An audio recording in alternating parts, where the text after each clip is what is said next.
պարոն Փաշինյան, քարոզարշավի շրջանակում մի զազրելի խոսույթ է ՔՊ-ի կողմից, մասնավորապես ձեր եւ Սուրեն Պապիկյանի ներմուծվել քարոզարշավի, այն քաղաքացիները, ովքեր ձեզ քննադատում են եւ ծառայել են, ասում եք, ինչու չեք զոհվել։ Շատերը ձեզ դատապարտում են հենց այդ խոսույթի համար, ինչը կրկնեց նաեւ Պաշտպանության նախարար Սուրեն Պապիկյանը Բարձրամբյոնից։ Նույն քաղաքացիները հետաքրքրվում են, թե ինչու դուք չեք զոհվել, Սուրեն Պապիկյանը չի զոհվել, ինչու քաղաքացիական պայմանագիր խմբակցության որևէ պատգամավոր չի զոհվել, օրինակ ինչու չի ծառայել Պաշտպանության հանձնաժողովի նախագահի որդին, Անդրանիկ Քոչարյանի որդին, եւ հայրը նրան անվանում է բարձրակարգ տղա, դրա համար չի ծառայել, ինչու չի զոհվել նա, լավ Սասուն Միքայելյանը ինչու չի զոհվել, այս խոսույթը որքանով է ընկալելի եւ ընդունելի եւ ի վերջո իսկապես ինչու որևէ մեկը չի զոհվել։ Սասուն Միքայելյանը վիրավորվել է եւ օրինակ երեկվա հանրահավաքի ժամանակ ինքը ժամանակ առ ժամանակ ստիպված էր բեմից իջնել, որովհետեւ չէր կարող կանգնել բեմին, նա ծանր վիրավորում ստացել պատերազմի ընթացքում։ Ինչ վերաբերում է խոսույթին,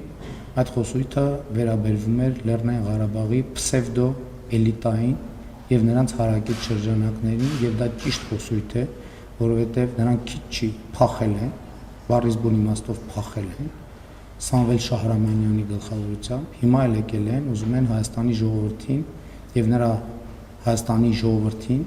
կրկին ներքաշեն պատերազմի մեջ։ Այո, եւ ես ասել եմ, որ Ղարաբաղի այսպես կոչված պսևդոէլիտային արմատախիլ եմ անելու Հայաստանի Հանրապետությունը։ Նրանք որպես այդպեսին իրավունք չունեն։ Եվ այո, այդ մարդիկ պետքա պարզաբանեն, հասուն տղամարդիկ,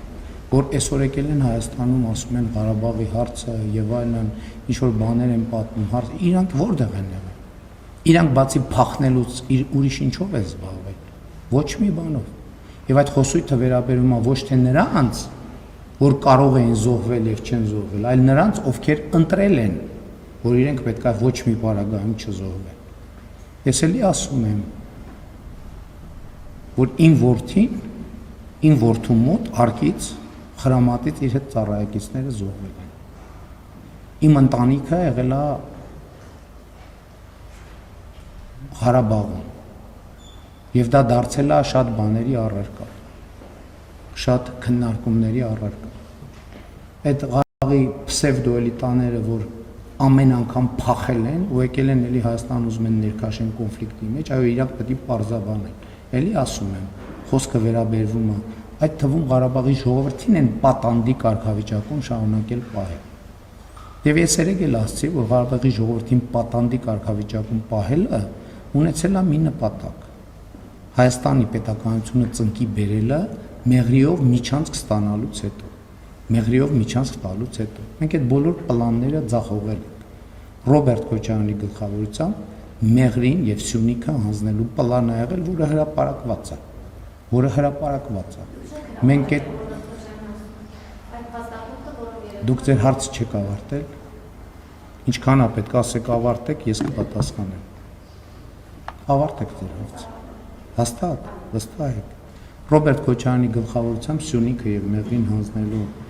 պլան ա եղել։ Այդ պլանի իրագործման համար ա տեղի ունեցել հոկտեմբերի 27-ը եւ ես հպարտ եմ, որ այդ պլանը խափանել է։ Եվ այո, Ղարաբաղի պսևդոէլիտայի բոլոր ներկայացուցիչները պետքա պարզաբանեն,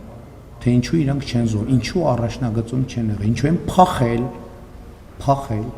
Այո, ես նրանց անվանում եմ փախածներ, եւ այդ մարդկանց կոնկրետ ցուցակը կա։ Եվ հետո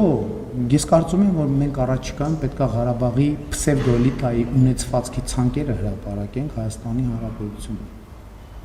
որպեսզի պատկերը ավելի պարզ լինի։ Այսօր նրանք Ղարաբաղի մեր ժողովրդին չեն թողում տնավորվեն։ Մենք պլանավորել ենք առաջիկա 10 տարում 800 միլիարդ դրամ հատկացում անենք, որ այդ ժողովուրդը վերջո տնավորվեն, հանդարտվեն, հանգստանան,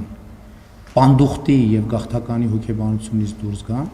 բայց այդ փոքր փախած պսևդոէլիտա չի ուզում հանգիստ տալ ժողովրդին։ Հետևաբար այդ պսևդոէլիտայի գործունեությունը պետք է զրոյացվի